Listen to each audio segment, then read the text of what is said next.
Hi friends, உங்கள் யாவரையும் இயேசு கிறிஸ்துவின் நாமத்தினால வாழ்த்துகிறேன். இந்த நாளில் கர்த்தர் உங்களோடு பேசுகிற வார்த்தை யோவான் 14ஆம் அதிகாரம் 14ஆம் வசனம். என் நாமத்தினாலே நீங்கள் எதை கேட்டாலும் அதை நான் செய்வேன். அல்லேலூயா.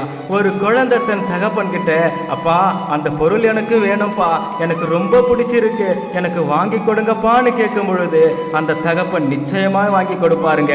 அது போலதாங்க நம்முடைய தகப்பனா இருக்கிற இயேசப்பா இன்றைக்கு என் மகன் என்கிட்ட என்ன கேட்க போறான், என் மகள் என்கிட்ட என்ன கேட்க போறாங்க, அவங்களுக்கு நான் இதை கொடுக்கணும், எல்லாவற்றையும் நான் செய்யணும்னு நமக்காக இயேசப்பா ஒவ்வொரு நாளும் காத்திருக்கிறாருங்க.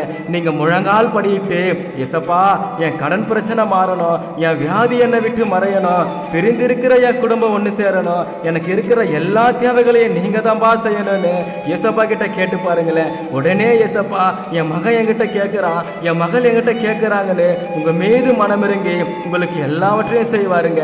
கேளுங்கள் தரப்படும், தட்டுங்கள் திறக்கப்படும், தேடுங்கள் கண்டடைவீர்கள் என்று வேதத்தில் சொல்லப்பட்டிருக்கிறதுங்க. நீங்க நிச்சயமா விசுவாசத்தோடு இயேசப்பா கிட்ட கேட்டு பாருங்க, எல்லாவற்றையும் உங்களுக்கு செய்வாருங்க. நீங்க விசுவாசிங்க, கர்த்தரை நம்புங்க, கர்த்தர் உங்களை ஆசீர்வதிப்பார். God bless you.